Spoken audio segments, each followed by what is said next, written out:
এবার আওয়ামী লীগ দ্বিগুণ শক্তি নিয়ে রাজপথে নামতাছেন। ভয়ঙ্কর পরিকল্পনা করেছেন ডক্টর ইউনূস এবং সমন্বয়কদের শেষ রক্ষা হবে না।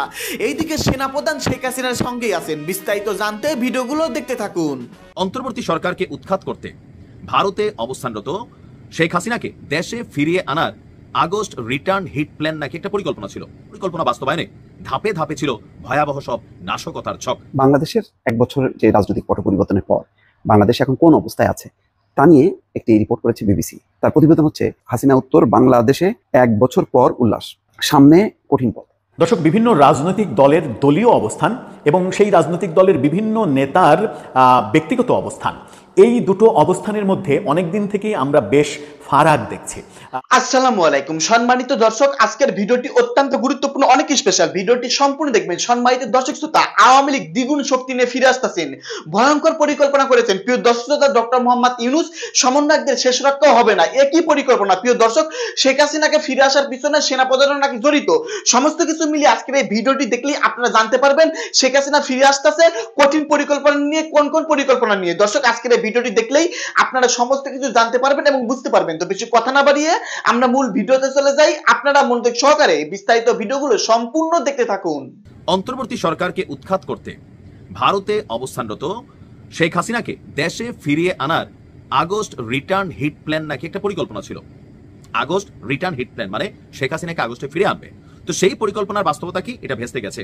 আর এই পরিকল্পনা বাস্তবায়নে ধাপে ধাপে ছিল ভয়াবহ সব নাশকতার ছক। তবে এদেশের রাজনীতিবিদদের আসলে বিশ্বাস নাই। ওই যে আওয়ামী লীগের সময় আমরা দেখছি লগিবোর্ডে কিভাবে মানুষ পারছে, বিএনপির সময় ঘটছে, জামাত ইসলামও ঘটাইছে। এদেশে ঘটনা ঘটায় নাই এমন কোনো কেউ নাই। এনসিপিও বিভিন্ন ধরনের কর্মকাণ্ড এখন ঘটাচ্ছে।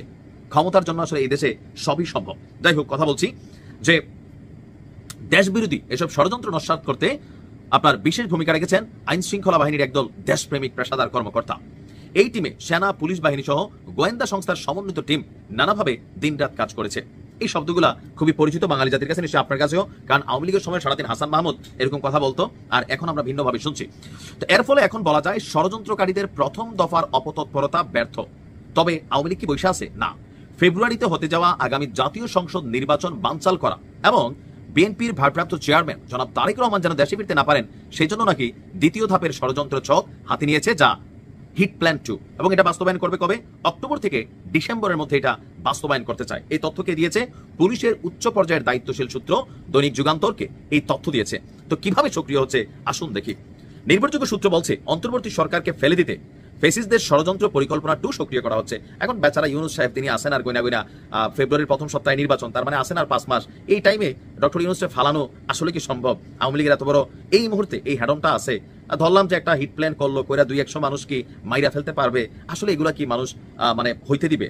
সুতরাং আলোচনাটাই তো আমার কাছে মনে হয় যে একটা অপ্রয়োজনীয়। যাই হোক, যার প্রধান টার্গেট অক্টোবর থেকে ডিসেম্বর 3 মাস জুড়ে সক্রিয় থাকা, সরকারকে অচল করে দিতে দেশের দক্ষিণাঞ্চল থেকে বিশেষ কিছু কার্যক্রম শুরু হবে। তবে দক্ষিণাঞ্চল থেকে সম্ভব হবে না, কারণ হাসনাত আব্দুল্লাহ সেখানকার দায়িত্বে আছেন। আর এসব গোপন পরিকল্পনা বাস্তবায়নে সাবেক স্বরাষ্ট্রমন্ত্রী আসাদুজ্জামান খান কামালের সঙ্গে দায়িত্বে আছেন বাহাউদ্দিন নাসিম, মাহবুবুল আলম হানিফ। এখানে বহুত আওয়ামী লীগের যারা বড় বড় কল কবজাকর মন্ত্রী এমপিরা আছে তারা আছেন। অফিসিয়ালি বসে কাজের সমন্বয় করতে কলকাতা এবং দিল্লিতে আওয়ামী লীগের গোপন পৃথক অফিসও খোলা হয়েছে। আর সেখানে তারা 5ই আগস্ট থেকে কাজও শুরু করেছেন। লক্ষ্য 3টা: জাতীয় নির্বাচন ভণ্ডুল করা, যে কোনো উপায়ে তারেক রহমানের দেশে ফিরে আসা প্রতিরোধ করা, একের পর এক ঘটনা ঘটিয়ে দেশকে এমন পরিস্থিতিকে নিয়ে যাওয়া যেন সৃষ্ট প্রতি বিপ্লবের অগ্নিগর্ভ পরিবেশে যে বিপ্লব হয়েছে পাল্টার একটা বিপ্লব হবে, সেই বিপ্লবের মাধ্যমে শেখ হাসিনাকে দেশে ফিরে আনার সুযোগ করা। দেশে ঘটনা হয়তো ঘটাইতে পারবে, ঘটায়, পলিটিশিয়ানরা নোংরা খেলা খেলে, কিন্তু তারেক রহমানের ফিরানো আটকানো এটা তো ভাই অসম্ভব একটা বিষয়। লন্ডনে বসে তারেক রহমানের কি একটা চুল ছিঁড়তে পারবে বা ওনারে দেশে এসে দিতে পারবে না? এটা একটা অসম্ভব ইস্যু, এটা সম্ভবই না। আর বাকি হলো প্রতি বিপ্লব। এই মুহূর্তে রাজনৈতিক দলগুলোর মধ্যে অনেক বিভাজন আছে, কিন্তু একটা ইস্যুতে সবাই এখনো এক জায়গায়, সেটা হচ্ছে আওয়ামী লীগ। এটা আপনি চোখ বন্ধ করে রাখেন। ধরেন জামাত বিএনপি মারামারি কোপাকুপি করতেছে, হঠাৎ যদি শুনে শেখ হাসিনা আইতেছে রে ভাই, সব একসাথে হইয়া আগের মতন বন্ধুর মতন ঝাঁপাই পড়বে, এনসিপি উহিরে আসবে, মানে যারাই আছে প্রত্যেকে এক হবে। কারণ সবাই আওয়ামী লীগকে এই মুহূর্তে পুনর্বাসন করার ভুলটা বা ঢুকতে দেওয়ার চান্সটা কোনোভাবেই কিন্তু দিবে না, নিবে না। তা আওয়ামী লীগ কি বাংলাদেশে ফিরবে না? অদূর ভবিষ্যতে যখন তাদের রিজিক থাকবে তখন ফিরে আসবে। এটা মানে শেখ হাসিনার পতন ঘটবে যেমন একটা অস্বাভাবিক অকল্পনীয় ইস্যু ছিল, এরকম হয়তো অকল্পনীয় একটা ঘটনা কোনো সময় ঘটতে পারে। আর ওই ঘটনাটা তখনই ঘটবে যখন আগামীতে যারা রাষ্ট্র ক্ষমতায় আসবে বা যারা এখন মনে করতেছে আওয়ামী লীগের স্বৈরাচার ছিল, ফেসিস ছিল, চাঁদাবাজ লুটেরা ছিল, তো এদের বিপরীতে দেশ যদি জান্নাত না হইয়া আবার জাহান্নাম হয়, তখন বাঙালির কিন্তু মানে চিন্তা বদলাইতে সময় লাগে না। ডিপেন্ড করতেছে আগামীতে যাদের হাতে রাষ্ট্র ক্ষমতা যাবে, এখন যাদের হাতে আছে সবকিছু মিলাইয়া প্রতিহিংসার বীজ আপনি বপন করে দিলে এই প্রতিহিংসা আপনাকে আজ হোক কাল হোক পাবে, 100% পাবে। আর সরকার পতনের পরে তো দৃশ্য তো ছিল। সো এখানে যে বিষয়গুলো পুলিশের পক্ষ থেকে আসছে, বাট আমার কাছে মনে হচ্ছে যে সরকারের কাজ হচ্ছে তথ্য রাখা, সচেতন থাকা বা বিভিন্ন বিষয় নিয়ে অ্যাক্টিভিটিস করা। কিন্তু আমার মনে হয় যে আওয়ামী লীগ এই টাইপের এই ধরনের সাহস দুঃসাহস এটা আসলে তৈরি করা সম্ভব না। কারণ বাংলাদেশের মানুষ এই মুহূর্তে যত কিছুই হোক আওয়ামী লীগকে পুনর্বাসন করবে না। ফেসবুকে লিখতে পারবেন, বলতে পারবেন, কিন্তু বাস্তবতা হচ্ছে টোটালি ভিন্ন। আরেকটা এরকম বিশাল ঘটনা লাগবে, তবে এই ঘটনার প্রেক্ষাপট পরিস্থিতি কোনো কিছু বাংলাদেশে এখন নাই। সুতরাং আওয়ামী লীগের হিট প্ল্যান 2 না, যদি নির্বাচনের আগে আরো হিট প্ল্যান 10-এও যায় এই মুহূর্তে সম্ভব হবে না। আপনি সাদাকে সাদা বলতে হবে, কালোকে কালো। কারণ দীর্ঘ সময়ের যে জুলুমের ইতিহাস আওয়ামী লীগ তৈরি করছে, সাপোর্টার আছে, ফ্যান ফলোয়ার আছে, কিন্তু সাপোর্টার ফ্যান ফলোয়াররা জীবন দিতে প্রস্তুত ফেসবুকে। বাস্তবে আপনি দেখেন তো কই পাইতেছেন যে 500, 1000, 5000, 50,000 আওয়ামী লীগ বা আপনার এলাকাতে থাকা আওয়ামী লীগ, ছাত্রলীগ, যুবলীগ এক হইয়া এলাকার মধ্যেই তো আছে বা বাংলাদেশে আছে। কিন্তু এই যে নৈতিক যে মনোবলটা ভেঙে গেছে, এইটাকে তৈরি করতে লম্বা সময় লাগবে। নৈতিক মনোবল এক জিনিস, পাপ নাই শরীরে ডর থাকে না, যেই শরীরে পাপ আছে ডর আছে, কারণ জুলুম তো করছে, বিভিন্ন জায়গায় ঘটছে এগুলা। তো সেই জায়গা থেকে মানুষ এখন বিএনপিরে খারাপ বলতে পারে, জামাতরে বলতে পারে, ইউনূসকে খারাপ বলতে পারে, আর বিভিন্ন কথা বলতে পারে, কিন্তু আওয়ামী লীগের পুনর্বাসন এই মুহূর্তে আগামী 5-7 বছর অন্তত সম্ভব না। বুঝে বললাম, পরবর্তী প্রশাসক যারা হবেন, রাষ্ট্র শাসন যারা করবেন, তারাই আওয়ামী লীগকে ফিরে আসার সুযোগ করে দিবে তাদের অপকর্মের মাধ্যমে। ভালো কর্ম করলে তো সম্ভব হবে। বাংলাদেশের 1 বছরের যে রাজনৈতিক পট পরিবর্তনের পর বাংলাদেশ এখন কোন অবস্থায় আছে তা নিয়ে একটি রিপোর্ট করেছে বিবিসি। তার প্রতিবেদন হচ্ছে হাসিনা উত্তর বাংলাদেশে 1 বছর পর উল্লাস, সামনে কঠিন পথ। তার মানে এখন গত 5 তারিখে নানা আয়োজন করা হলো, কেন্দ্রীয়ভাবে ঘোষণাপত্র পাঠ করা হলো, বেশ চারিদিকে উল্লাস আছে। কিন্তু এটি কি শেষ? শঙ্কা কি নেই? শঙ্কা আছে। যেমন একটা রাজনৈতিক শঙ্কা আছে যে নির্বাচন নিয়ে যেমনভাবে উচ্ছ্বাস বিএনপির মধ্যে, তেমনিভাবে জামাত বা এনসিপির মধ্যে দেখা গেল না। সবচেয়ে বড় কথা হলো যে পরিবর্তনের পর বাংলাদেশে কি গণতান্ত্রিক আবহাওয়া তৈরি হলো? অর্থাৎ সব ধর্ম, বর্ণ, সব রাজনৈতিক দল মত প্রকাশের স্বাধীনতা সেগুলো কি নিশ্চিত হলো কি হলো না? অনেকগুলো প্রশ্নবোধক চিহ্ন সামনে আছে। সেই কথাটাই বলছেন যে নতুন বাংলাদেশ গড়ার একটা পরিকল্পনা, সংকল্প ঘোষণা করা হয়েছে। কিন্তু এই নতুন বাংলাদেশে উগ্রপন্থা যেটা বা ধর্মীয় উগ্রপন্থা যেটাকে বলা হয়, সেটার পরিণতি কি হবে? ইতিমধ্যে হেফাজত তারা রাস্তায় নেমেছে, বড় বড় সমাবেশ করেছে। তারা নারী বিষয়ক যেই কমিশন হয়েছে তার রিপোর্টের বিরোধিতা করেছে, বলেছে বাতিল করতে হবে। এবং একই সঙ্গে তারা নাটকের উপর হস্তক্ষেপ করেছে, বিভিন্ন তাদের পোশাক নিয়ে মতামত দিয়েছে এবং তারা মনে করছে যে এই পোশাক ধর্মীয় অনুশাসনকে সমর্থন করে না। ফলে তাদের একটা আস্ফালন, যারা চাপে ছিল শেখ হাসিনার সময়, তারা এখন যেভাবে তার বহিঃপ্রকাশ করাচ্ছে, তাতে অনেকেই আন্তর্জাতিক সম্প্রদায়ের নানা গোষ্ঠী সংগঠন তারা শঙ্কিত যে বাংলাদেশে কি এই সুযোগে উগ্রপন্থার উত্থান ঘটবে, নাকি বাংলাদেশ গণতান্ত্রিক ধারায়, অর্থাৎ যেই গণতন্ত্রকে চাপা দিয়েছিল শেখ হাসিনা সেই গণতন্ত্র উন্মুক্ত হবে, নাকি উগ্রপন্থা সামনে বাড়বে? এটাই হচ্ছে কঠিন একটি সমীকরণ এসে দাঁড়িয়েছে। পশ্চিমা দেশগুলো যারা বাংলাদেশকে একটা গণতান্ত্রিক রাষ্ট্র হিসেবে চিন্তা করে, আর বাংলাদেশের মুক্তিযুদ্ধ স্বাধীনতাও যার উপর ভিত্তি, যে বাংলাদেশে একটি অসাম্প্রদায়িক দৃষ্টিভঙ্গি, একটি রাজনীতি প্রসারিত হবে, ধর্ম যার যার, অনুষ্ঠান সবার, এই যে মন্ত্র, সেই মন্ত্রটা কি শেষ পর্যন্ত প্রতিফলিত হবে, নাকি উগ্রপন্থার কাছে সবকিছু বিলীন হবে, অন্য ধর্ম, অন্য গোষ্ঠী, অন্য বর্ণ বা অন্য সম্প্রদায় তারা কণ্ঠস্বরের মধ্যে থাকবে? এটি খুব গুরুত্বপূর্ণ। এখানে বলা হচ্ছে শিরিন হকের নারী অধিকার কর্মী, তার একটা বক্তব্য নিয়েছে বিবিসি। তিনি বলছেন, হেফাজতে ইসলামের কাছ থেকে আমরা এত নিপীড়নের শিকার হলেও অন্তর্বর্তী সরকার আমাদের যথেষ্ট সমর্থন দেয়নি। অধ্যাপক মোহাম্মদ ইউনূসের দপ্তরে এই অভিযোগের বিষয়ে বক্তব্যের জন্য অনুরোধ করলেও তারা সাড়া দেয়নি। অধিকার কর্মীরা বলছেন, এই প্রতিবাদ কেবল একটি উদাহরণ। হাসিনার সময় চাপে থাকা কট্টরপন্থীরা এখন সাহসী হয়ে উঠেছে। তারা কিছু এলাকায় নারীদের ফুটবল খেলার বিরোধিতা করছে, নারী তারকাদের বাণিজ্যিক অনুষ্ঠানে অংশ নেওয়া বন্ধ করতে বলছে এবং পোশাকের কারণে জনসমক্ষে নারীদের হয়রানি করছে। শুধু নারীরাই নয়, গত বছরে তারা সুফি মুসলমানদের মতো সংখ্যালঘুদের অসংখ্য মাজারও ভেঙেছে। শিরিন হকের মতো অনেকে ভবিষ্যতের দিকে তাকিয়ে, তবে বাংলাদেশ এখনো অতীতের মুখোমুখি। শেখ হাসিনা আওয়ামী লীগ সরকারের বিরুদ্ধে বেআইনি হত্যা, গুম, মত বিরোধী মত দমনের নৃশংসতা চালানোর অভিযোগে ব্যাপক ক্ষোভ আছে। দীর্ঘদিনের পর্যবেক্ষক, বাংলাদেশের সাংবাদিক, বাংলাদেশের রাজনীতি নিয়ে পর্যবেক্ষণ করে ডেভিড বার্গম্যান বলছেন, অনেক মানুষ শুধু জবাবদিহি নয়, প্রতিশোধও দেখতে চেয়েছিল।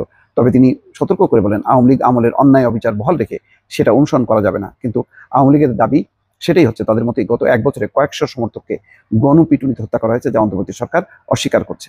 আওয়ামী লীগের বেশ কয়েকজন সমর্থক এবং সাংবাদিককে খুনের অভিযোগে মাসের পর মাস কারাগারে রাখা হয়েছে। আদালত তাদের জামিন বরাবর খারিজ করছে। আছে সাংবাদিকদের বিরুদ্ধে শেখ হাসিনার সমর্থন করা এবং ন্যাক্কারজনকভাবে সেই সাংবাদিকতা রীতিনীতি ভঙ্গ করার অভিযোগ আছে, সুবিধা গ্রহণের অভিযোগ আছে, কিন্তু হত্যা মামলা দিয়ে তাদেরকে অবরুদ্ধ করা হয়েছে, এটাও সত্য। গণমাধ্যমগুলো স্বাধীনভাবে পথ চলতে পারছে সেটাও বলা যাবে না। একই বিধিবিধান আছে, নতুন করে আইনি কোনো সুরক্ষা তাদেরকে দেওয়া হয়নি।